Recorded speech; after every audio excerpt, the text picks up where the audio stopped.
झारखंड और महाराष्ट्र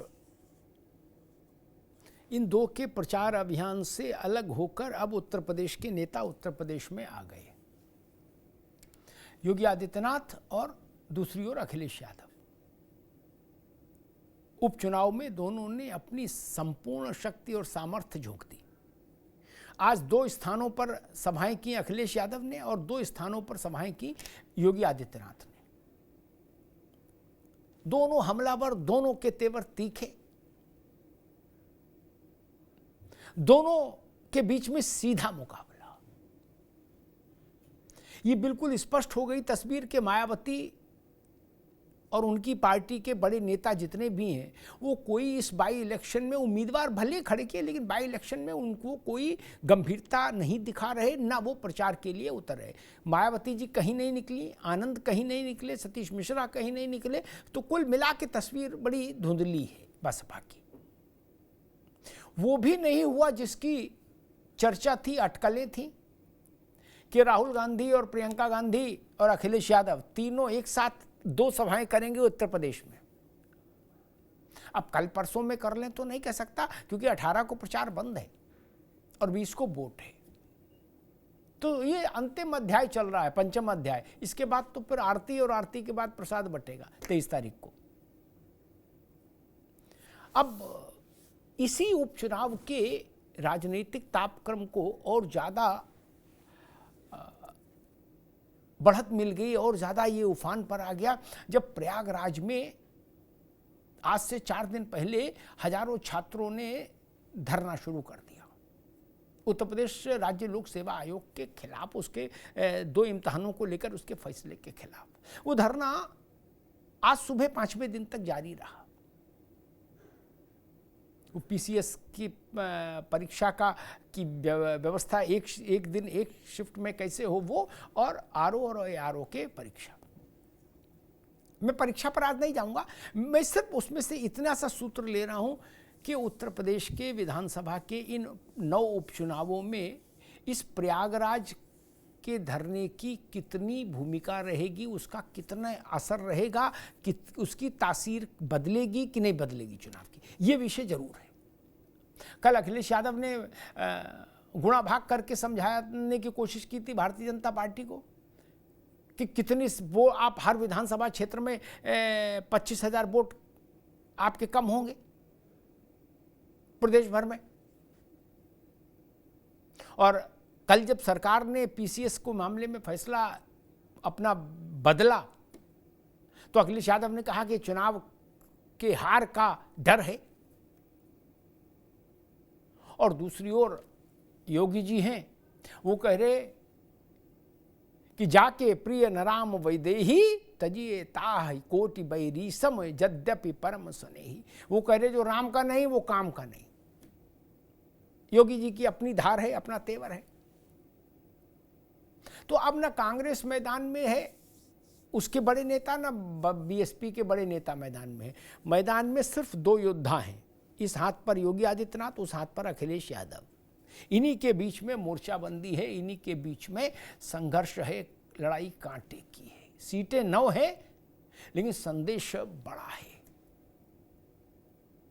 ये 27 का सेमीफाइनल कहा जा रहा है। ये हम ही नहीं कह रहे, ये भाजपा भी कह रही है और ये अखिलेश यादव की पार्टी भी कह रही है कि 27 का सेमीफाइनल है ये।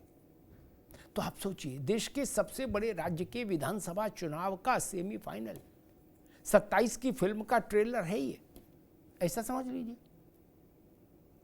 तो इस नाते इस 9 विधानसभा सीटों का जो ताप है वो बड़ा ताप है उसका।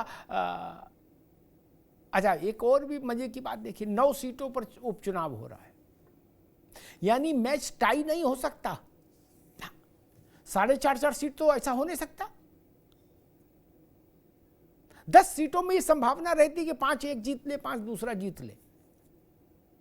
ये जो 10 सीटें हैं इनकी अभी स्थिति यही थी, 5 सपा के पास थी, 5 भाजपा के पास थी। लेकिन अब तो मिल्कीपुर पर चुनाव हो नहीं रहा, केवल चुनाव हो रहा 9 पर। तो 9 का आधा 4.5, तो 4.5 तो हो नहीं सकता। ये भी है, इसलिए और ज्यादा लड़ाई तीखी हो गई है। अभी दोनों के दावे हैं कि 9 में 9 हमारी भाजपा का भी दावा है और समाजवादी पार्टी का भी दावा है कि 9 में 9 हमारी। लेकिन ऐसी स्थिति बन रही हो ऐसा भी दिख नहीं रहा, क्योंकि 9 में 9 वाली स्थिति में तो लहर दिखती है, प्रचंड लहर दिखती है कि जब 100% आपका सक्सेस रेट जाने वाला हो। वो प्रचंड लहर किसी के पक्ष में नहीं दिख रही, किसी के खिलाफ भी नहीं दिख रही। इसलिए भी चुनाव और कांटे का हो गया। जब चुनाव लहर पर सवार होता है तो सरल चुनाव होता है, जब बिना लहर चुनाव होता है तो कठिन चुनाव होता है। कतई लहर नहीं हो तो मान लीजिए चुनाव सबसे कठिन है।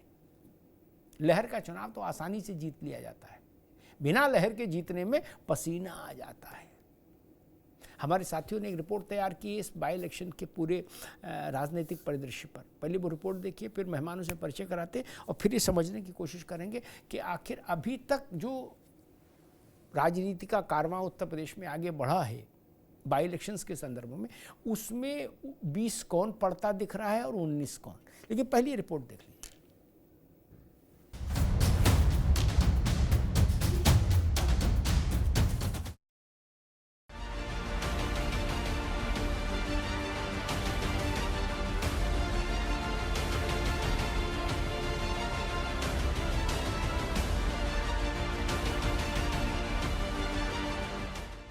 उत्तर प्रदेश में 9 सीटों के उपचुनाव का दंगल अब प्रचार के उस पड़ाव पर आ पहुंचा जहां तर्कश से हर तीर निकाला जा रहा है, हर नुस्खा आजमाया जा रहा है और इस घमासान के मैदान में सीधे तौर पर आमने सामने हैं सीएम योगी और सपा मुखिया अखिलेश यादव।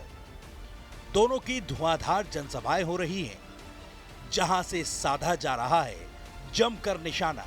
इसी कड़ी में सपा मुखिया अखिलेश यादव ने सीएम योगी को लेकर भविष्यवाणी कर दी। केजरीवाल के बाद अब अखिलेश यादव ने सीएम योगी को हटाने की तारीख बता दी। ये सरकार जाने वाली है और आप देख लेना महाराष्ट्र का परिणाम जो भी आएगा, उत्तर प्रदेश के मुख्यमंत्री उसके बाद बचेंगे नहीं, उनकी कुर्सी नहीं बचने वाली। और अगर हम लोग परसेंटेज के हिसाब से सोचें तो 100 में 100 सीटें ये हारने जा रहे हैं और अगर गिनती में हिसाब किताब लगाओगे तो 9 में 9 सीटें ये हारने जा रहे हैं इस बार। वहीं सीएम योगी मिर्जापुर से लेकर कई जिलों तक मोर्चा संभाले नजर आए। सपा के चाल चरित्र पर सवाल उठाते हुए सीएम योगी ने कहा कि ये गुंडे बदमाशों के संरक्षक हैं। अतीक और मुख्तार ही सपा की विरासत हैं। इस समाजवादी पार्टी, ये कांग्रेस के लोग गुमराह करने के लिए आएंगे, तमाम प्रकार की बातें करेंगे, लेकिन बहनों और भाइयों, ये विरासत को अपमान करने वाले लोग हैं। ये प्रभु राम की परंपरा को अपमानित करने वाले लोग हैं। ये किसानों के साथ, युवाओं के साथ, नौजवानों के साथ अन्याय करने वाले लोग हैं। ये बेटी और व्यापारी की सुरक्षा में सेंध लगाने वाले लोग हैं। इनको अब आगे बढ़ने का अवसर कतई नहीं देना है, नहीं तो ये लोग फिर, इनकी विरासत क्या थी, इनकी विरासत अगर देखना हो तो खान मुबारक ही समाजवादी पार्टी की वास्तविक विरासत है। अतीक अहमद और मुख्तार अंसारी इनकी वास्तविक विरासत है।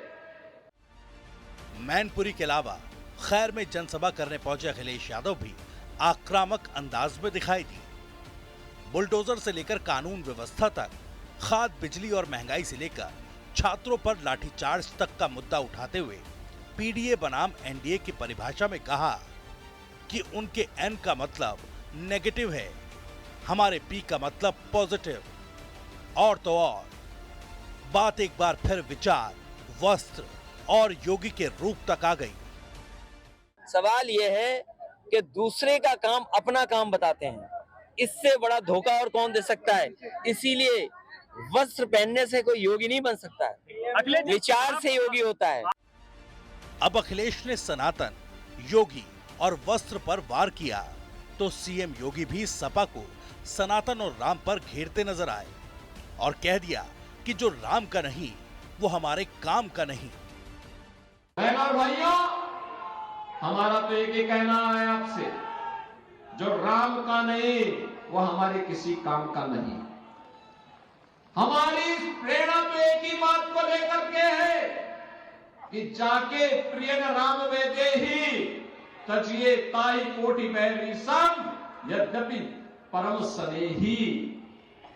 जो भगवान राम के प्रति श्रद्धावान नहीं, जो भगवान राम के प्रति श्रद्धा और भक्ति का भाव नहीं व्यक्त कर सकता है, वह भले ही आपका कितना नजदीकी मित्र हो, रिश्तेदार हो, सगा संबंधी हो, उसको वैसे ही छोड़ देना चाहिए जैसे किसी दुश्मन को छोड़ा जाता है।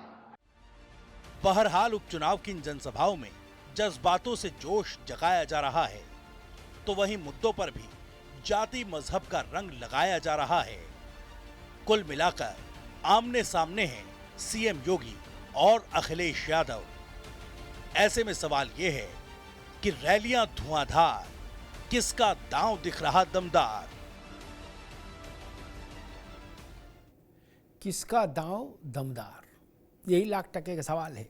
मेहमानों से आपका परिचय करा दें। आनंद दुबे जी हैं, भारतीय जनता पार्टी के प्रवक्ता, आनंद जी का स्वागत है। मेजर आशीष चतुर्वेदी हैं, समाजवादी पार्टी के नेता, आशीष जी का बहुत स्वागत है। रविंद्र पटेल हैं, प्रदेश अध्यक्ष युवा राष्ट्रीय लोक दल, रविंद्र जी का स्वागत है। नावेद शिकोह जी हैं, राजनीतिक विश्लेषक, नावेद जी का स्वागत। नावेद शिकोह जी, अब महाराष्ट्र झारखंड से घूम घाम के उत्तर प्रदेश वाले उत्तर प्रदेश में आ गए हैं, खटोला यहीं बिछेगा। अब आज से कैंपेन का पार्ट 2 धुआंधार शुरू हो गया। 2 रैली मुख्यमंत्री ने की, 2 रैली अखिलेश यादव ने की। तेवर तीखे हैं, धारदार हैं, और इन सब के बीच में बस नया ये हुआ कि प्रयागराज वाला एक एपिसोड आ गया। 18 को प्रचार बंद हो जाएगा। अभी तक जो घटा उसको कैसे देख रहे हैं आप? कौन कहाँ खड़ा है, अखिलेश यादव कहाँ खड़े हैं और योगी आदित्यनाथ कहाँ खड़े हैं?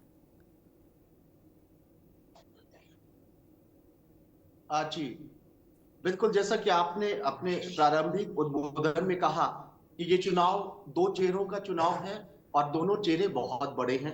राष्ट्रीय स्तर पे इनका कद है। योगी आदित्यनाथ देश का जो सबसे बड़ा राजनीतिक दल है भारतीय जनता पार्टी, उसमें लगने लगा है कि नेक्स्ट 2 की पोजीशन पर आ गए हैं। यानी बहुत बड़ा कद योगी आदित्यनाथ का है इस देश की राजनीति में और एक बहुत बड़े नेता है। एक वो चेहरा, दूसरी तरफ अखिलेश यादव का चेहरा। अखिलेश यादव ने भी ये साबित किया है कि वो बहुत बड़े नेता हैं लोकसभा के नतीजों के हिसाब से। भारतीय जनता पार्टी का पूरा इतिहास अगर देखिए तो ये 7-8 वर्ष जो गुजरे हैं, इसमें भाजपा सबसे ताकतवर रही है और उत्तर प्रदेश में सबसे ज्यादा ताकतवर रही है। कल्याण सिंह के जमाने में भी इतनी ताकतवर नहीं थी, खासतौर से यूपी में। राजनाथ के समय में भी इतनी ताकतवर नहीं थी। अटल के समय में भी भारतीय जनता पार्टी देश में इतनी ताकतवर नहीं थी। यूपी में भारतीय जनता पार्टी बहुत ताकतवर। दूसरी तरफ समाजवादी पार्टी अपने इतिहास में इतनी ताकतवर नहीं थी। अगर देखा जाए, लोकसभा के नतीजे देखा जाए तो 2 बड़ी राजनीतिक दल और 2 बड़े चेहरे, देश के बड़े चेहरे राजनीतिक, योगी आदित्यनाथ और अखिलेश यादव, इन चेहरों का मुकाबला है। ये उपचुनाव नहीं लग रहा है, ये स्टेट का एक बहुत बड़ा चुनाव लग रहा है, क्योंकि ये मामूली चुनाव नहीं है। ये 2 चेहरों का चुनाव है। 2 चेहरों का भविष्य तय करेगा ये चुनाव, और 2 दलों का। इस चुनाव को इसलिए भी महत्वपूर्ण कहा जाएगा क्योंकि उपचुनाव में क्या होता था कि बहन जी चुनाव नहीं लड़ती थी, चुनाव लड़ रही है। एक नयापन ये है उपचुनाव में। अखिलेश यादव जी उपचुनाव में प्रचार ही नहीं करते थे, लेकिन किस तरीके से जी जान से लगे, आपको याद होगा। आजमगढ़ में वो चुनाव प्रचार में नहीं गए, हार गए एक सीट, बल्कि इस पर बड़ा हल्ला भी हुआ और समाजवादियों ने भी ये पसंद नहीं किया कि अखिलेश यादव जी को जाना चाहिए। अखिलेश यादव जी उपचुनाव नहीं मान रहे हैं, योगी आदित्यनाथ भी नहीं मान रहे हैं, और ये बहुत, इसमें बसपा चुनाव सारी सीटों पर लड़ रही है लेकिन निष्क्रिय है, उस ताकत से नहीं लड़ रही है। सबसे बड़ी बात है कि इस चुनाव को कहा जाता है सरकार का चुनाव होता है, सरकारी मशीनरी का चुनाव होता है, सत्ता पक्ष का चुनाव होता है। ऐसा भी नहीं है, क्योंकि अब एक नया परसेप्शन बना। कहा यह जाता है, विपक्ष ये कहता है, ये बात आरोप भी लगाता है कि साहब सरकारी मशीनरी खासतौर से उपचुनाव में चुनाव जिता देती है, हमारे वोटर को वोट नहीं डालने देती। लेकिन अब समाजवादी कैडर बहुत ही आक्रामक कैडर हमेशा का रहा है, बहुत सक्रिय रहा है, बहुत तैनात कैडर रहा है। आपको याद होगा मैनपुरी जैसे कुछ चुनाव हुए थे जहां पर वो लाठी लेके खड़े हो जाते हैं कि मेरा एक एक वोटर वोट डालेगा। हम सरकारी मशीनरी अगर कोई बेईमानी करने का प्रयास भी करेगी तो हम उनके सामने डटे रहेंगे। आपको याद होगा शिवपाल जी जब से अखिलेश जी के करीब आ गए हैं, उनको एक बाकायदा जिम्मेदारी दी जाती है कि एक एक वोटर का एक एक वोट पड़ेगा, और कई समाजवादी परिवार की जो खास सीटें हैं उस पर वो अपनी शिद्दत से एक एक वोट पड़वाते हैं, कोई बेमानी नहीं हो पाती है। इसलिए चुनाव बहुत महत्वपूर्ण है। एक बात और याद दिला दें कि लोकसभा से अब तक बहुत गंगा में और गोमती में पानी बहा है, लेकिन खून भी बहा है। पानी बहने के साथ एक सांप्रदायिक दंगा हुआ, छात्रों का आंदोलन हुआ, बुलडोजर पे फैसला आया, बहुत सारी चीजें ऐसी हैं कि ये चुनाव बहुत रोचक और बहुत कांटे की टक्कर का हो गया जी। आज मैं कहीं खबर देख रहा था, चंदौसी या चंदौली में अतिक्रमण हटाओ अभियान आज चल रहा है। ये मैं उन लोगों के लिए बता दूं जो कह रहे थे कि बुलडोजर गया पार्किंग में, अब कभी नहीं निकलेगा। मैं स्थान बोल रहा हूँ, चंदौसी या चंदौली, इन दो में से कोई एक जगह है जहां अतिक्रमण हटाने के लिए बुलडोजर्स का इस्तेमाल आज हो रहा है। हजारों रंग हैं। इसलिए उस दिन भी मैंने कहा था कि बुलडोजर बैन नहीं है, बुलडोजर कैसे चले उसकी प्रक्रिया तय कर दी सुप्रीम कोर्ट ने। खैर, हम बुलडोजर से हटके यहाँ जाते। आनंद दुबे, एक बेसिक सवाल, हम लोग उपचुनाव पर कई बार बहस कर चुके, लेकिन एक बड़ा सवाल जो मुझे लगता है आज नया है और आज हो जाना चाहिए, आज नहीं होगा तो फिर कब होगा। क्या हम इसको योगी आदित्यनाथ और अखिलेश यादव के चेहरे पर रेफरेंडम मान लें, जनमत संग्रह? क्योंकि उपचुनाव तो नहीं है, उपचुनाव तो बिल्कुल छोटा छोटा निपट जाता, छोटे बाल बच्चों को कह दिया जाता जाओ बेटा लड़ जाओ उपचुनाव है, हमको टेलीफोन कर देना, क्या रहा। यहां तो बिल्कुल कमर कसके बिल्कुल सोटा ऊंटा लेके बोले आप कौन है। जितना झापा चुनाव में होता उतना ही झापा इसमें। अमिताभ जी, आपकी बात कुछ हद तक मैं मानता हूं कि बहुत से लोग इस परिदृश्य में भी इसको देख रहे होंगे कि ये एक रेफरेंडम दोनों के चेहरे पर है, लेकिन मैं इसको तुलना नहीं मान सकता, क्योंकि तुलना दो ऐसे लोगों के बीच या दो ऐसी चीजों के बीच होनी चाहिए जिनका कोई आसपास कुछ दिखता हो। योगी आदित्यनाथ जी कई बार सांसद रहे, जनता से चुनकर आए, पार्टी ने उनको मुख्यमंत्री बनाया, उन्होंने मुख्यमंत्री रहते हुए उत्तर प्रदेश में तमाम कार्य किए, उनके नेतृत्व में उत्तर प्रदेश में कई उपचुनाव हुए, पंचायत चुनाव हुए, मेयर 17 के 17 सभी मेयर हमने जीते, तमाम चुनाव हुए। इसके अलावा 2022 का चुनाव भी तो इन्हीं दो चेहरों पे हुआ था, तो प्रत्यक्ष को प्रमाण की क्या आवश्यकता है, जनता ने तो मुहर लगा दिया। दूसरी तरफ अखिलेश जी हैं जिनको पार्टी भी पिता द्वारा मिली, सत्ता भी पिता द्वारा ही मिली। देखिए, याद करिए कि 2012 में जब अखिलेश जी मुख्यमंत्री बने थे तो जनता ने वोट मुलायम सिंह यादव जी के नाम पे दिया था, अखिलेश जी के नाम पे नहीं दिया था। अखिलेश जी मुख्यमंत्री बने और जब जनता को फैसला करने का समय आया कि क्या अखिलेश जी को वाकई चुनना है या नहीं, तो 17 में जनता ने हटा दिया। उन्होंने तय कर लिया कि नहीं भाई, इनसे प्रदेश नहीं संभल पा रहा, पार्टी भी नहीं संभल रही थी और प्रदेश भी नहीं संभल रहा था। तो योगी जी के लिए मैं तो सिर्फ इतना कहूंगा कि तेजस्वी सम्मान खोजते नहीं, गोत्र बतलाकर पाते हैं जग में प्रशस्ति अपना कर्तव्य दिखलाकर।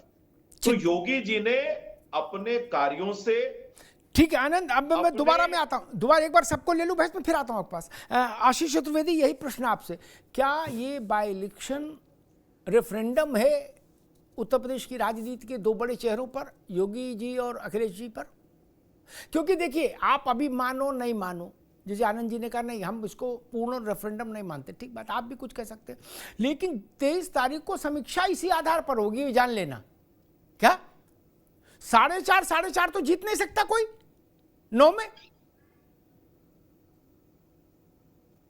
5-4 से शुरू करो और 9 तक आ जाओ, यही ना रिजल्ट रहेगा, इसके बाहर क्या रहेगा? तो हम तो बोलेंगे रेफरेंडम आशीष जी, और बाकी लोग भी बोलेंगे रेफरेंडम। हाँ अमिताभ जी, जो आकलन है वो सही बात है, कहीं ना कहीं इसी बात पे होगा अंततः कि जो सरकार अभी चल रही है उससे जनता कितनी संतुष्ट है। अगर भाजपा ज्यादा सीटें जीतती है तो ऐसा माना जाएगा कि जो अभी योगी आदित्यनाथ जो कर रहे हैं उसमें जनता की जो उम्मीद है और जो उनकी आस है उसको एक कहीं से कहीं ना कहीं उसका एक कह सकते हैं एक स्टैंप लग जाएगी उस पर, यदि भारतीय जनता पार्टी ज्यादा सीटें जीतती है इसमें। वहीं अगर समाजवादी पार्टी इस पे ज्यादा हम लोग बेहतर करते हैं तो कहीं ना कहीं ये माना जाएगा कि जो मौजूदा सरकार है वो जो जनता के जुड़े हुए मुद्दे हैं उससे कहीं ना कहीं दूर है। भैया एक मिनट आशीष बाबू, आशीष एक मिनट, आपने बड़ी चतुराई से दोनों स्थितियों में अखिलेश यादव के चेहरे को रेफरेंडम से हटा दिया। ये ना करिए, सरल व्याख्या करिए ना। या तो जनता ने अखिलेश यादव के चेहरे पर रोली चंदन लगाएगी या अखिलेश योगी आदित्यनाथ की बात खत्म हो गई।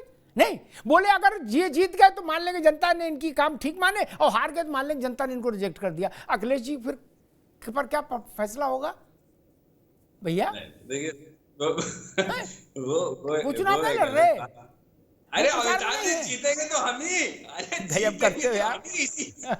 अरे भाई चतुर्वेदी जी जी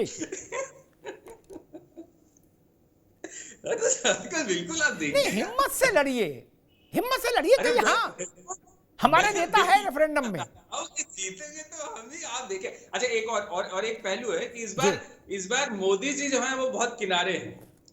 इस बार योगी जो है वो आगे हैं और मोदी जो है वो काफी हद तक किनारे हैं। इस बार जो उत्तर प्रदेश के जो चुनाव हो रहे हैं इसमें मतलब जो आमतौर पर रहता था कि जो केंद्र की भूमिका या उनके नेताओं की ज्यादा रहा करती थी, इस बार वो भूमिका कम है कहीं ना कहीं। इस बार योगी जो है ज्यादा आगे ठीक, वो उत्तर वो आनंद जी देंगे बाद में। मैं आशीष के पास, रविंद्र पटेल के पास और आनंद आएंगे अभी। लेकिन मुझे ऐसा कोई उपचुनाव याद नहीं जिसमें नरेंद्र मोदी प्रचार करने आए हों। नहीं आए। उपचुनाव बता दीजिए, उपचुनाव बता दीजिए, उपचुनाव बता दीजिए ना जिसमें नरेंद्र मोदी आए हो विधानसभा के उपचुनाव में। गए हैं, ऐसी बात नहीं। अरे भाई हमको बता दीजिए ना, हम मान लेंगे, हम मान लेंगे, हम भूल गए। नहीं कर पा रहा हूं लेकिन मेरे हिसाब से तो गए हैं। ऐसा नहीं, ऐसा नहीं। अरे भाई कल तक आपके नेता ही नहीं निकलते थे, कहते उपचुनाव बोले बच्चों का। यार मैं दूसरे उसमें ये तो ठीक है ना। जब वो नहीं निकलते थे और आप नरेंद्र मोदी की याद कर रहे हो। आजमगढ़ में धर्मेंद्र हार गए इसीलिए बवाल मचा कि भैया आए नहीं। तब उनने क्या कहा था, भाई हम इसमें नहीं जाते छोटे चुनावों में, no I will not go. तो जब वो नहीं निकलते थे और मोदी जी क्यों आएंगे भैया? और कई बार ऐसा भी होता आदमी इसलिए भी नहीं जाता, वो कहता हमारे जो लोग लड़ रहे हैं वो समर्थ है तो हम जाके क्या करें। और वैसे मेरे हिसाब से ऐसा मैंने कभी दृश्य देखा नहीं। आनंद 30 सेकंड फिर मैं जा रहा हूं रविंद्र जी के पास। देखिए अमिताभ जी, अकेले योगी जी ही को ये नहीं बर्दाश्त कर पा रहे हैं, नहीं संभाल पा रहे। अगर मोदी जी आ गए तो फिर ये कहां जाएंगे? एक विषय। दूसरा, मेरी एक गुजारिश है अमिताभ जी, नहीं कर पा रहा आप आशीष जी प्लीज। तो अमिताभ जी, मैं एक गुजारिश करूंगा आपसे। कहो भैया। आप डिबेट आप कर रहे हैं ठीक है, लेकिन ये जो मुद्दा आपने रख दिया ना कि ये रेफरेंडम है, मुझे अखिलेश जी के लिए बहुत सहानुभूति हो रही है। आप क्यों उनका करियर खराब करना चाहते हैं? अरे थोड़ी आग बची रहने दो, थोड़ा धुआं निकलने दो। कल देखोगे कई मुसाफिर इसी बहाने आएंगे। दुकान चल रही है, थोड़ा बहुत चलने दीजिए। आप तो बंद कराने पे लग गए एकदम। ठीक है, ठीक भैया रुको। रविंद्र जी, आप इस बात से सहमत हैं कि इसमें ना कहीं कोई पार्टी है दूसरी? क्या कांग्रेस ने भी अपना झोला झंडा उत्तर प्रदेश में अभी खोला ही नहीं, मेज लगाई नहीं? पहले सुनने में आया था कि अखिलेश जी, राहुल गांधी और प्रियंका जी तीनों एक साथ 2 सभाएं करेंगे। मुझे लग रहा है कांग्रेस उनका नहीं, बवाल काटो भाई, हम नहीं जाएंगे, तुम ही लड़ो। जब लड़ खुद रहे हो तो अपने आप करो जो कुछ करो, क्योंकि अभी तक की कोई ऐसी स्थिति आई नहीं। कांग्रेसी भी नहीं निकले, बसपा भी नहीं निकली, न बहन जी, ना आनंद, ना आकाश, ना सतीश जी। आप जरूर एक जगह लड़ रहे हैं, लेकिन ये चुनाव आकर ठिठक गया है दो चेहरों पर। आप इसको रेफरेंडम मानते हैं? क्योंकि मैं तो सरल भाषा के पक्ष में खड़ा होता, बाकी सब किस्सा कहानी है, घोषणा पत्र, फलाना ढिकाना, ये योजना वो योजना। सामान्य आदमी दो चेहरे पहचान रहा है कि अखिलेश और योगी। आप सहमत हैं? देखिए, ये चुनाव ही दो धाराओं का चुनाव है। न धारा नहीं, व्यक्ति। धारा विलुप्त हो गई, अब ये संगम हो गया बाबू। अब धारा फारा नहीं कहीं, ये सब टीवी में है धारा आ रहा। सर, ये दो व्यक्ति दो धाराओं को रिप्रेजेंट कर रहे हैं। नहीं, व्यक्ति ही है। अब उनको आप धारा का रिप्रेजेंटेशन मान लो, चाहे किसी का रिप्रेजेंटेशन मान लो, प्रोमिनेंस व्यक्तियों की है। प्रोमिनेंस व्यक्तियों की। जब व्यक्ति प्रेजेंट करता है, जब व्यक्ति प्रेजेंट करता है, मैं आपके टीवी चैनल पे व्यक्ति होकर प्रेजेंट कर रहा हूं, लेकिन प्रेजेंट एक विचारधारा को कर रहा हूं, एक पार्टी को कर रहा हूं, तो निश्चित तौर पे व्यक्ति या पार्टी किसी एक व्यक्ति को आगे करेगी। आदरणीय योगी आदित्यनाथ जी समर्थ हैं, ऊर्जावान हैं, और उनके नेतृत्व में जो पिछला चुनाव था 2022 का, बहुत बेहतर परिणाम के साथ वो आए। तो निश्चित तौर पे उत्तर प्रदेश को समझते हैं। उत्तर प्रदेश के 9 सीटों में उन्हें पूरा वो समय दे रहे हैं। आज मिर्जापुर में थे, हमारे जिले में थे वो, और बेहतर कर रहे हैं। और आदरणीय अखिलेश जी भी अपनी पार्टी और गठबंधन को रिप्रेजेंट कर रहे हैं। कांग्रेस गठबंधन में जरूर है उनके साथ, लेकिन उनकी कोई सीट है नहीं। तो इसलिए दोनों नेताओं की जिम्मेदारी है कि अधिक से अधिक सामर्थ्य करके वो अपनी पार्टी को आगे बढ़ाएं। आरएलडी एनडीए की घटक दल के तौर पे मीरापुर उपचुनाव लड़ रही है, वहां आदरणीय जयंत चौधरी काम कर रहे हैं, खैर में उनका कार्यक्रम लगा हुआ है, जिसकी जहां उपयोगिता है वो काम कर रहे हैं। ये सच बात है कि इस देश में इस समय उपचुनाव के साथ साथ सामान्य चुनाव भी चल रहे हैं। झारखंड, मध्य प्रदेश, महाराष्ट्र, और जहां तक आपने बात की प्रियंका गांधी की, तो ये सारे लोग वायनाड में भी लगे हुए हैं। तो उत्तर प्रदेश के लिए दोनों उपयुक्त नेता हैं, एक तरफ योगी आदित्यनाथ जी, दूसरी तरफ अखिलेश जी, और दोनों अपना बेहतर कर रहे हैं। रविंद्र जी, वायनाड का मामला निपट गया, वहां पंजीरी बट गई क्या? और उन्हें कोई पैदल आना है कि बस से, टेम्पू से आ रहे हैं, विक्रम नहीं मिला, और जहाज में बैठे घंटा भर में अरे रुक जाओ भाई, वायनाड से अपने निजी, उनको जहाज सर्विस फ्लाइट से तो आते नहीं, अपना निजी जहाज है, बोले गुड्डू उड़ाओ, तो 1.5 घंटे में कटहरी उतरते आके। नावेद बाबू गलत बोल रहा हूं? उन्हें कोई झोले में आलू की सब्जी, आम का अचार और पूरी पैक करके ले चलनी है, और उत्तर प्रदेश रोडवेज से आना है। वहां तो निपट गया 13 तारीख को वायनाड में। हमने सुना था जिम्मेदार लोगों से कि राहुल जी, प्रियंका जी, अखिलेश जी, 1-2 रैली ऐसी होंगी। कांग्रेस क्यों पीछे से? इधर ये साइकिल चला रहे थे, वो साइकिल के पीछे बैठी थी, पीछे से उतर गई, पता ही नहीं लगा। बोले पीछे मुड़ के देखा, अरे बोले गुड्डू तो चले गए, क्यों? अदा अजय राय भी मस्त है, वो जहां एएनआई देखते हैं वहां 2-3 बाइट ठोक देते, फिर अपना काशी में हर हर महादेव कर रहे हैं। नावेशी को क्या लगता है आपको? 2 चीजें हैं, एक तो कांग्रेस बैकट्रैक कर गई, ये बात गंभीर लोगों के बीच में तय हुई थी कि 2 रैलियां होनी चाहिए, और बीएसपी ने कहा कि जाओ बच्चों तुम खेले आओ, हम नहीं निकलेंगे। बहन जी से लेके और आकाश तक कोई नहीं।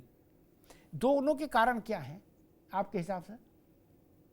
देखिए, बहुचर्चित जो चुनाव होने जा रहा है उत्तर प्रदेश में, उसकी रोशनी में एक अंधेरा है, और मुझे लगता है वो अंधेरा आप दूर कर पाओगे, क्योंकि आपका विश्लेषण देश दुनिया में सुना जाता है, और कोई पॉलिटिशियन इसका जवाब नहीं दे रहा है। पॉलिटिशियन गोल गोल जवाब देते हैं। मुझे लगता है आज आप क्लियर कर दीजिए कि उत्तर प्रदेश में जो चुनाव होने जा रहा है, ये भाजपा यानी एनडीए वर्सेस समाजवादी होने जा रहा है, या फिर एनडीए वर्सेस इंडिया होने जा रहा है, ये कोई बता ही नहीं रहा है। मुझे लगता है आप इसका विश्लेषण कर पाएंगे, क्योंकि इंडिया तो लड़ ही नहीं रहा है।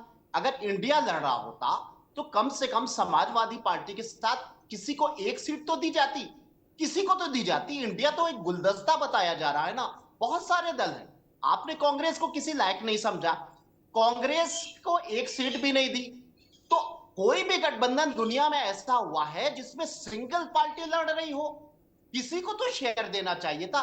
तो ये तय करना होगा कि भाजपा से लड़ कौन रहा है, इंडिया लड़ रहा है या समाजवादी पार्टी लड़ रही है।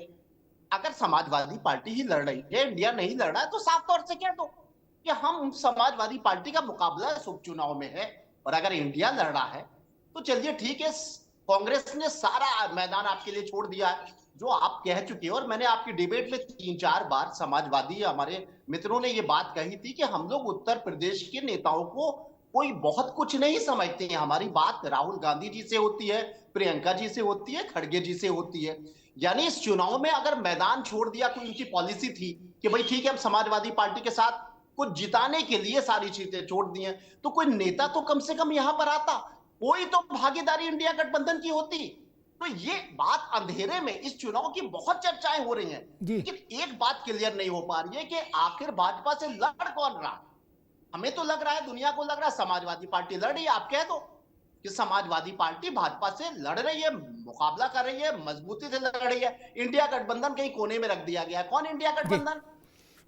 बीजेपी से लड़ा था, जो एनडीए से लड़ाई हुई थी उसमें वो हार गया इंडिया गठबंधन, लेकिन उत्तर प्रदेश में जीत गया था कांग्रेस और समाजवादी की केमिस्ट्री से। उसके बाद इतना अंधेरा हो गया कि यूपी से उठा के फेंक दिया गया इंडिया गठबंधन को। कोई बात नहीं, आपने इंडिया गठबंधन को कमजोर समझा, आप पीडीए को ताकत मानते हैं, ठीक है, आप साफ तौर से समाजवादी पार्टी की प्रवक्ता कह दे कि बीजेपी से हम लड़ रहे हैं, ठीक है, और अगर इंडिया लड़ रहा है तो आप उन्हीं से पूछ लेते हैं आशीष जी से।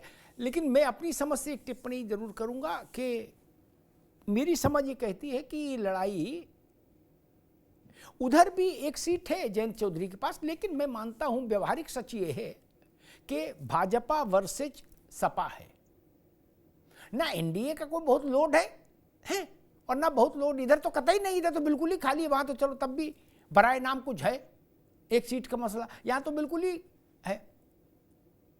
और एक बात ये ध्यान रखिएगा, अगर इस चुनाव में परिणाम सपा के पक्ष में नहीं आए नावेद बाबू, तो कांग्रेस सबसे पहले अपना अलग दुकान लगाएगी और कहेगी ले बेटा मजा ले लिया है, हमको चिरकुट समझ रहे थे। वैसी ही प्रतिक्रिया आएगी जैसी हरियाणा में कांग्रेस के हारने के बाद सपा ने दी थी कि हमें साथ लिए होते तो कुछ हो जाता। वो सुनने के लिए फिर सपा को तैयार रहना होगा। और अगर सपा अच्छा कर गई नावेद बाबू, तो अजय राय की भी बाइट चलना बंद हो जाएगी टीवी पे, क्या ये भी जान लो है। फिर अमेठी रायबरेली पर भी संकट आ जाएगा 27 में, अगर अच्छा कर गए। आशीष चतुर्वेदी, सपा लड़ रही है कि इंडिया लड़ रही है? नावेद सिंह को कह रहे किसी ने साफ नहीं किया, इसका पहले साफ कर दो।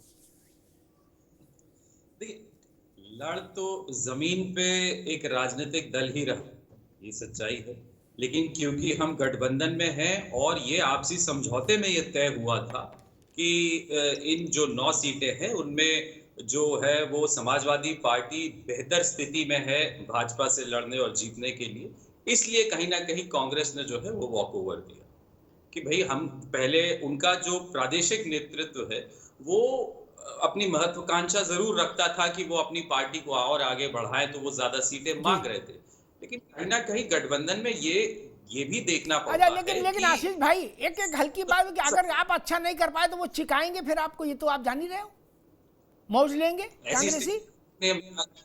अमिताभ जी, ऐसी स्थिति आएगी ही नहीं, मैं बड़ी जिम्मेदारी से कह रहा हूं, ऐसी स्थिति आएगी ही नहीं। भाई हरियाणा में आई तो आपने मौज ली ना, तो वो क्यों नहीं लेंगे?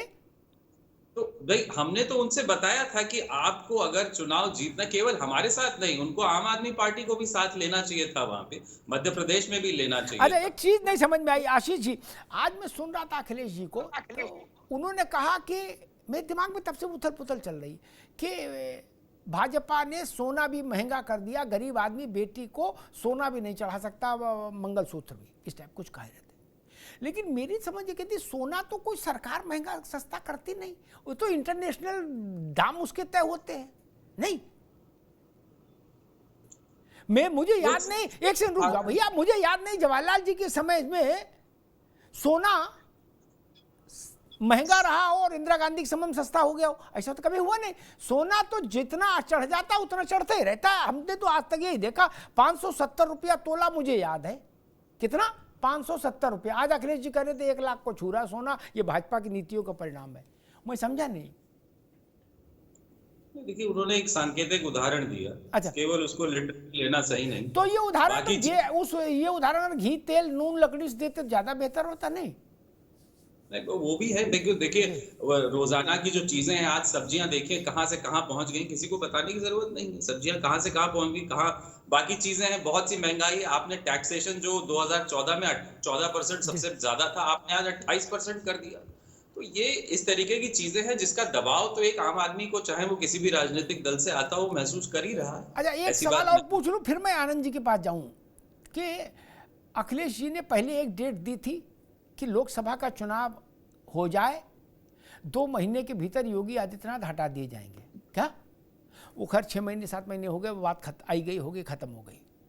अब 2-3 दिन से अखिलेश जी ने फिर नई डेट दे दी है कि महाराष्ट्र में, अब वो कह रहे महाराष्ट्र में परिणाम कुछ भी हो, ऊंट इधर बैठे चाहे उधर बैठे, योगी जी चले जाएंगे। ये भी उलटवासी समझ में नहीं आई। महाराष्ट्र से योगी जी का क्या लेना देना है, समझ बात आई नहीं मतलब। और पहले जैसी डेट है क्या गुरु? पहले जैसे नहीं, प्रयास तो केंद्र द्वारा किया गया था। आकलन उनका भी था कि किसी तरह हटाया जाए। कौन किसी को नमस्ते नहीं कर रहा था, हम सब ने देखा। जानता कौन नहीं है कि अब कुछ लोगों का मानना है कि मोदी जी जो है वो अब दूसरे आडवाणी होने जा रहे हैं। योगी जी का कद इतना बढ़ने वाला है कि वो उन्हीं को जो है वो आगे हटाने वाला। कुछ लोगों का ये मानना है कि नहीं, इससे पहले की वो स्थिति आए वही इनको हटा देंगे। तो ये बहुत सी चीजें हैं और कितने अच्छे संबंध हैं। अखिलेश जी कह रहे हैं पक्का जानो, इसलिए मैंने कहा आपसे समझूं कि कोई सूचना, मतलब आपके सूत्र भी इधर मोदी जी से जुड़े हैं, इसका मतलब तार ऐसा है क्या? हम लोग कि अपने मित्रों से ही सुनते हैं ये बात, क्योंकि वहां जो योगी जी के बाद बैठने की आस लगाए हुए हैं वो लोग ही इस चीज को ज्यादा आगे हम लोगों को बताते हैं कि नहीं अब हटाने वाले, अब ये होने वाला, वो हम लोग भी वहीं से सुनते हैं। इसका मतलब है कि अखिलेश जी के तार भाजपा में, संघ में, दिल्ली में जुड़े हैं। ये तो तय हुआ नावेद जी, फिर मत कहना कि नहीं ऐसा नहीं हुआ था। इसका मतलब कि अखिलेश जी के तार उधर जुड़े हैं, तब ना सूचना आ रही है। हेलो, हाँ जी, नई डेट आई, बोले भैया आ गई है महाराष्ट्र की बात, बोले ओके थैंक यू, चलो रखो। इतना तो चल रहा है बस, ठीक है। ये तो जनता जाने कि इतनी दुआ सलाम है उधर भी, ठीक है। राजनीति है, अच्छी बात है, संवाद सब जगह रहना चाहिए। आनंद दुबे जी, नई डेट आ गई है। आपने एक तो सोना महंगा कर दिया और दूसरी नई डेट आ गई है कि महाराष्ट्र का परिणाम यानी 23 तारीख को योगी, 23 को तो नहीं, 23 को तो भड़बड़ रहेगी, 24 को हटा दिए जाएंगे। देखिए अब क्या कहा जाए इस पे, मतलब हंसी आती है और कुछ कहा नहीं जा सकता। नहीं, हंसना सेहत के लिए अच्छा है भाई, राजनीति में हंसना ही तो कम हो गया। नहीं, ख्वाब देखें और अच्छा है इनको। अब सोचिए कितना बड़ा डर है इनको, योगी जी से कितना डरते हैं अखिलेश जी और बाकी लोग उत्तर प्रदेश में। हमको तो लगता था माफिया और अपराधी ही डरते हैं, डर कहीं लोग भी डरते, ठीक है। लेकिन खैर, आपने कहा वो सोना, तो आपने बताया ही कि सोना किस तरह था, और मुझे लगता है अमूमन जो लोग भी पढ़ते लिखते हैं उनको जानकारी है। अभी राहुल जी ने 2-3 दिन पहले एक बयान दिया है, वीडियो भी खूब वायरल हो रहा है। उन्होंने कहा कि आप पेट्रोल भराते हैं, डीजल भराते हैं, उस पर आप जीएसटी देते हैं। अडानी भी जीएसटी देता है। फिर थोड़ी देर बाद कह रहा है अडानी जीएसटी नहीं देता है। अब राहुल जी को यह पता ही नहीं है कि पेट्रोल और डीजल अभी जीएसटी के दायरे में नहीं आए, उन पर वैट लगता है। लेकिन ईश्वर ने मुंह दिया है, कुछ भी बोल दो। सबसे बड़ी बात है कि ये सब लोग जो है ना, ये सीजनल पॉलिटिशियन, ये रहते किसी और दुनिया में, फिर जब चुनाव आता है तो अचानक इनको जगाया जाता है, अरे उठो उठो उठो भैया चुनाव आ गया, चल रहा है। अच्छा रुको जरा, अभी कुछ पार्टी वार्टी कर लेते हैं, थोड़ा अभी रिलैक्स होते हैं, टेनिस वेनिस खेलते हैं, फिर चलते हैं। फिर अंत में आते हैं तो अंड का बंड बोलते हैं, कभी इधर बोलते हैं, कभी उधर बोलते हैं, कुछ भी बोल देते हैं। लेकिन जनता इनको उतना ही सीरियस लेती है जितना सीरियस से बोलते हैं। और इसी वजह से आप देख लीजिए 14 के बाद से लगातार इनकी स्थिति क्या है। कभी कदार एक आध जगह कुछ थोड़ी बहुत सफलता मिल जाती है, उससे खुश हो जाते हैं, लेकिन सत्यता यही है कि जनता इनको समझ चुकी है कि ये एकदम नॉन सीरियस पॉलिटिशियन है, जिनका मुद्दों से कोई मतलब नहीं है, केवल जनता को बरगलाना, झूठ बोलना, उल्टी सीधी बातें करना, जो हकीकत में नहीं है उसको भी झूठ बोल, उसको भी सामने रखना। उत्तर प्रदेश की जनता तो ये महसूस कर रही है, उत्तर प्रदेश की जनता ये देख रही है कि किसके शासनकाल में समाज में सुरक्षा का वातावरण है। मां बहन बेटियां 11-12 बजे रात में भी चल सकती हैं, व्यापारी अपना पैसा निकाल के जा सकता है, वरना पहले तो ये स्थिति थी। हमारे गांव के आसपास के जो दूध वाले जाते थे मऊ आजमगढ़ में दूध बेचने, वो भी डरे रहते थे कि शाम तक पैसा वापस लेके आ पाएंगे कि नहीं। ये स्थिति थी उत्तर प्रदेश की। आज क्या हो गई है, इसको उत्तर प्रदेश की जनता महसूस कर रही है। जी रविंद्र भाई को समर्थन दे रही है। अखिलेश जी कह रहे हैं कि 23 तारीख को परिणाम आ जाने दो महाराष्ट्र का। वो कह रहे मेरी खुला चैलेंज, चाहे परिणाम इधर वाला आए चाहे उधर वाला आए, योगी जी को जाना है। ये कुछ तारतम्य समझ में आ रहा है कि भाई योगी जी महाराष्ट्र के परिणाम से क्या लेना देना नहीं। और अखिलेश जी कह रहे आपकी पक्की खबर है, इसको हल्के मत लेना। आप एलआई हो तो मैंने कहा आपको तो कुछ सुबुगाहट होनी चाहिए। नहीं, मैं एलआई एनडीए का हूं सर। अरे भैया एनडीए योगी आदित्यनाथ के हटने की बात कर रहे हैं तो सबसे ज्यादा तो आपको पता होना चाहिए, आप एनडीए में हो। हाँ, तभी तो मैं कह रहा हूँ कि भाई अब उनके तंत्र है, राजनीति में कुछ बातें कह दी जाती है कहने के लिए। हमें लगता है कि अभी आनंद जी ने बहुत अच्छी बात कही कि ईश्वर ने मुंह दिया है तो उसका उपयोग कर रहे हैं वो। अब क्या कहा जाए उस पे। अब उन्होंने कहा है अपने कार्यकर्ताओं को ऊर्जित करने के लिए, ऊर्जा भरने के लिए, क्या उद्देश्य है उनका, बड़े नेता है, क्यों ऐसे बयान दे रहे हैं, क्या उनके विशेष गुप्तचर है, सूत्र है, ये तो वही बता पाएंगे, ज्यादा बेहतर उनके प्रतिनिधि बता पाएंगे। लेकिन इतना जरूर है कि 23 तारीख की इंतजारी में हम सब भी बैठे हैं कि जो मजबूत और सशक्त सरकार उत्तर प्रदेश में चल रही है उसको और गति दिया जाए और बेहतर परिणाम के साथ हम लोग योगी आदित्यनाथ जी को मजबूत करें। यही हमारे पार्टी के राष्ट्रीय अध्यक्ष आदरणीय जयंत जी की भी इच्छा है और उत्तर प्रदेश की जनता की जो इच्छा होगी वो भी 23 तारीख को आ जाएगी। तो इंतजारी तो हम सबको भी है जी, ये रिजल्ट आए। नवेश को आज योगी आदित्यनाथ ने कहा, शायद कटहरी में या मजमा में कहीं, कि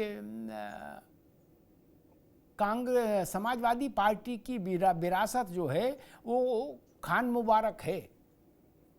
बोले उनकी विरासत अतीक है, उनकी विरासत मुख्तार है। नवेश जी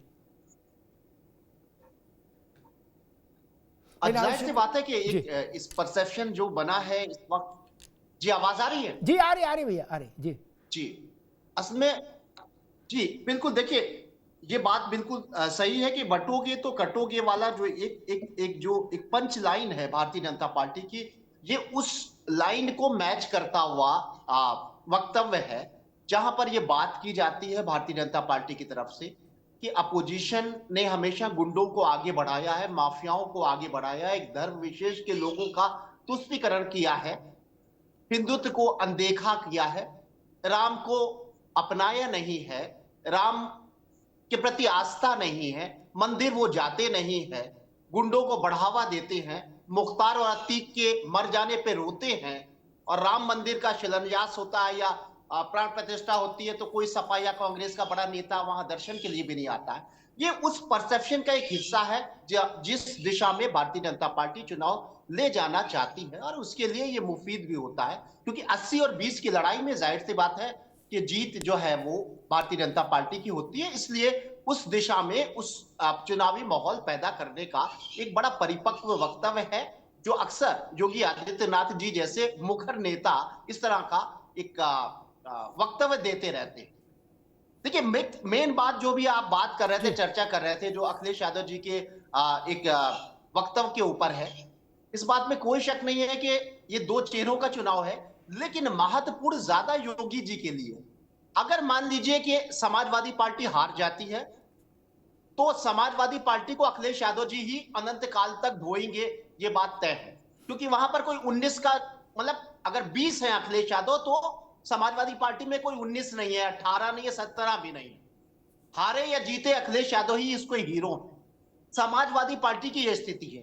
लेकिन योगी आदित्यनाथ जी इस चुनाव को अगर जीतते हैं तो जाहिर सी बात है कि जो उनका कद है वो कद और भी बढ़ेगा। उनका जो ख्याति है, जो राष्ट्रीय लेवल पे और पार्टी में जो उनको एक सेकंड पोजीशन जैसे हालात पैदा हो गए हैं, स्थितियां दिखाई दे रही है। लेकिन अगर वो नहीं जीतते हैं तो उनके लिए थोड़ा सा खतरा होगा, इसमें कोई शक नहीं है। क्योंकि लोकसभा उत्तर प्रदेश में भाजपा हारी थी, ये चुनाव जीतना बहुत जरूरी है और योगी जी का कद सेट होगा। ये चुनाव केंद्रीय नेतृत्व संघ मोदी जी ये तय करेंगे कि योगी जी की आखिर पोजीशन देश में भाजपा में क्या है।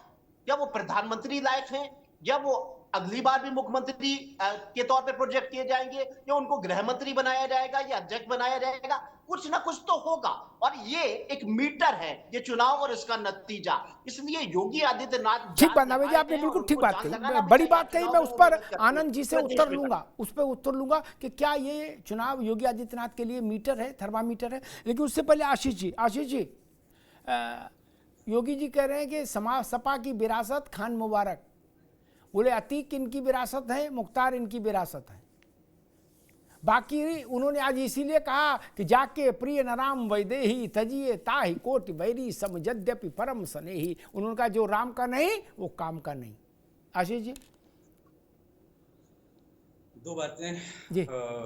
इसमें एक तो ये जबरदस्ती का ये कहा जा रहा है कि मुख्तार, और ये आज अगर आप देखें तो कुछ नाम मैं गिनाना चाहूंगा जिनका जिक्र किसी टीवी चैनल पे या कोई भारतीय जनता पार्टी का नेता प्रवक्ता कभी करता भी नहीं है। धनंजय सिंह, बृजभूषण सिंह, सिपाही सिंह, बादशाह सिंह, सोनू सिंह, मोनू सिंह, किसी पे भी 50 से कम मुकदमे नहीं। और ऐसी लंबी लिस्ट है, मैंने बनाई हुई है, इसमें करीब 10-12 नाम और हैं जिनके नाम के आगे सिंह लगा हुआ है और 50-50 मुकदमे। तो ये सब कौन? ये सब क्या समाज सेवी नहीं है ना? हम तो पूरी उत्तर प्रदेश की जनता जानती है कि ये सब माफिया, बड़े माफिया। इन पे कभी योगी आदित्यनाथ क्यों नहीं बोलते? क्यों? क्योंकि वो ठाकुर हैं, तो उनको आजादी है कि उत्तर प्रदेश में अपना गुंडा राज फैलाएंगे क्योंकि ठाकुर हैं। तो ये गलत है और जनता को ये दिख रहा है और केंद्र को भी ये दिख रहा है। और तभी वो जो अखिलेश जी की बात एक मजाक में कही गई, उसकी सच्चाई वहीं से कहीं ना कहीं उठती है।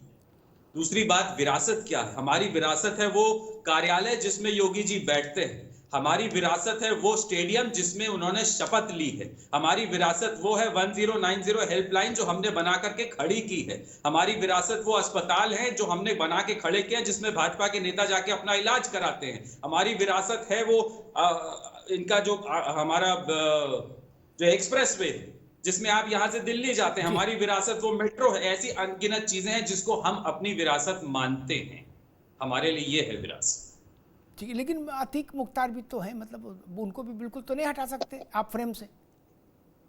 बिल्कुल, ऐसे लोगों को अखिलेश जी ने हमेशा दूर किया है। कहीं ना कहीं हमारी पार्टी का जब शिवपाल जी से जो दूरियां बनी थी, कहीं ना कहीं शुरुआत वहीं से। फिर जब शिवपाल जी आए थे तो अखिलेश जी भी पास हो गए, फिर तो मामला एक ही हो गया था। वो फाटक पे गए थे ना,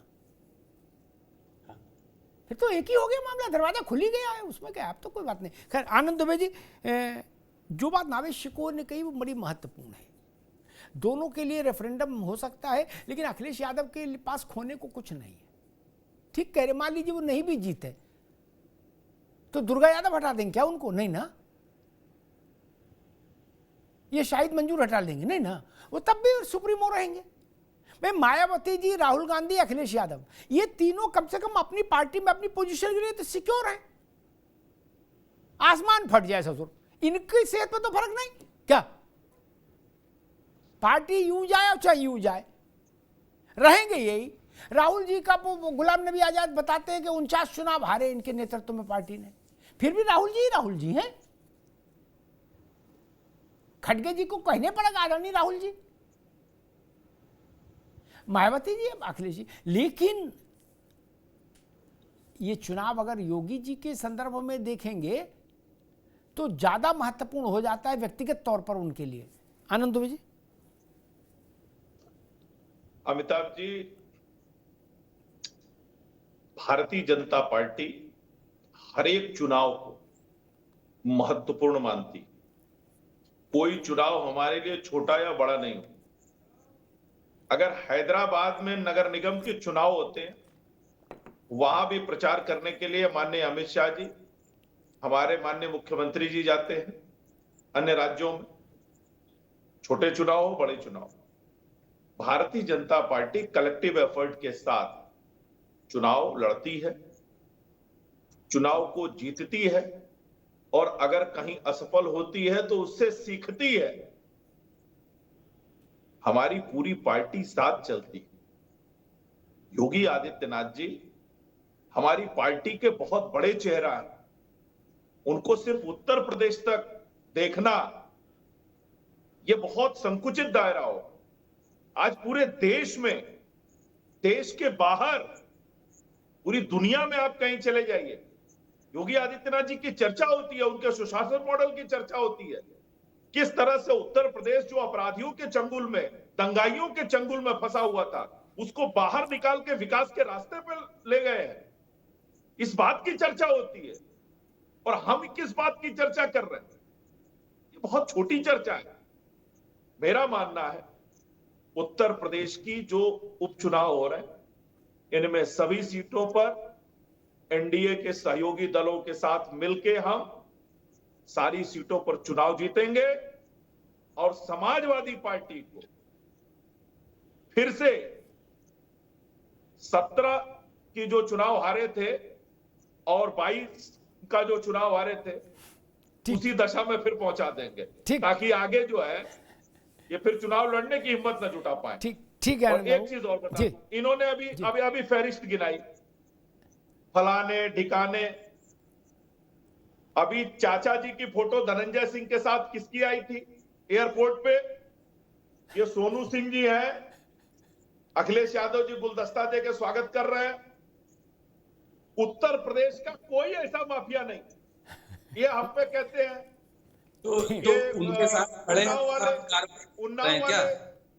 मेरा कहना यह था कि कार्रवाई हो रही है। ठीक, एक आध समाजवादी पार्टी में भी हूँ, लेकिन समाजवादी पार्टी में भी है तो कार्रवाई करिए ना। जेल हमारे कार्यकाल में गए हैं वो। ठीक, उत्तर प्रदेश में चाहे अब रमेश सिंह हो, चाहे कुंटू सिंह हो, चाहे बदन सिंह बदले हो, चाहे कोई हो, कि उन पे कार्रवाई होनी चाहिए, चाहे वो किसी भी दल की सरकार समाजवादी पार्टी में भाव के सबके और आप समान रूप से शासन और प्रशासन को सुचारू रूप से चलाती है, और अपराधी चाहे किसी भी जाति का हो, किसी धर्म का हो, हमारे लिए वो अपराधी है। हम समाजवादी पार्टी नहीं है जो अगर आतंकवादी मुसलमान है तो उसके लिए हम कोर्ट पहुंच जाए और कहें कि नहीं इनको छोड़ दीजिए। अपराधी अगर अतीक और मुख्तार हो तो हम उनको खुली छूट दे दें कि आप प्रयागराज लूट लीजिए, आप मऊ आजमगढ़ लूट लीजिए। ये काम समाजवादी पार्टी कर सकती है, भारतीय जनता पार्टी नहीं कर सकती है। ठीक, दोनों मित्रों को रोकूंगा, आज समय कम है मित्र, आज समय कम है। मुझे लगता है कि ये चुनाव वास्तव में इन दोनों बड़े चेहरों के लिए रेफरेंडम जैसा ही होगा। आप रेफरेंडम शब्द का इस्तेमाल ना करना चाहें तो अलग बात, तो कुछ मान लीजिए, लेकिन मैं मानता हूं तराजू के दोनों पड़लों में, एक में योगी जी, एक में अखिलेश जी हैं। इससे कोई भाग नहीं सकता। और 23 को जो समीक्षा होगी चुनाव के नतीजों की उत्तर प्रदेश के, उसमें यही चीज सबसे ज्यादा डोमिनेट करेगी, प्रोमिनेंस के साथ आएगी। ये बात ठीक है कि लोकसभा के चुनाव में समाजवादी पार्टी का प्रदर्शन अपने जीवन काल का सर्वोत्तम प्रदर्शन था। वो टेम्पो, वो लहर बची है कि नहीं, ये तय हो जाएगा। और जब आपने कहा कि सारा श्रेय अखिलेश जी को, तो अखिलेश जी के चेहरे का वो स्पार्क बचा है कि नहीं, ये तय हो जाएगा यही रेफरेंडम में। और योगी आदित्यनाथ चूंकि एक पार्टी, संगठित पार्टी के भीतर काम करते हैं, मैंने जैसे बताया राहुल जी, प्रियंका जी और अखिलेश जी और मायावती जी, इन चार की स्थिति भारत की राजनीति में या उद्धव ठाकरे, ऐसे लोगों की राजनीति में स्थिति अलग है।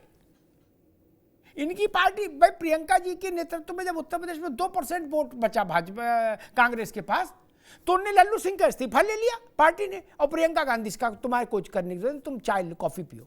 क्या बोले लल्लू पल्लू है इसीलिए भाई इनको भगाओ। क्या बोले राजा का कहीं होता, तो वो स्थिति है। लेकिन योगी जी की जिस पार्टी में, वहां ऐसी स्थिति नहीं है, वहां मूल्यांकन होगा। इसलिए मैं इस बात, नावेद की इस बात से सहमत हूं कि वहां स्थितियां अखिलेश जी के मुकाबले योगी जी की अलग हैं। अच्छा, जितना बड़ा इम्तिहान ये भी जान लो दोस्त, उसमें जीत का मजा भी उतना ही बड़ा है। फिर ये जान लीजिए, जितना बड़ा उद्यम उतना बड़ा उसका प्रतिफल। नरेंद्र मोदी ने गुजरात में जो लड़ाइयां लड़ी ना, चुनाव की भी लड़ी, संगठन के स्तर पर भी संघर्ष थे क्या, और उनसे जब वो जीत कर निकले तो अपराजय हो गए ना। एक ये भी मानकर चलिए, जो लोग योगी जी को मान रहे हैं कि नहीं, या जो लोग योगी जी के राजनीति में प्रभावशाली ना हो, ऐसी कोई धारणा लेके मन में बैठे, उनको भी ये बात समझना चाहिए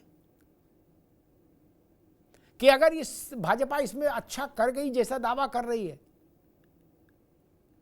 तो खूंटा गड़ जाएगा बिल्कुल मजबूती से, और डबल मजबूती से। और दूसरी एक बात मुझे लग रहा है कि बड़े आनंद आता है देख के ये बड़ा, कि भाई समाजवादी पार्टी अपने से ज्यादा खबर भाजपा की रख रही है। क्या उसकी हर तीसरी बात में होता है कि दिल्ली में ऐसा चल रहा है। भाई आप दिल्ली ऑफिस में बैठते हो इनके हैं, फिर अगर कोई यूपी में, आजमगढ़ में, मऊ में, घोसी में ये कह दे,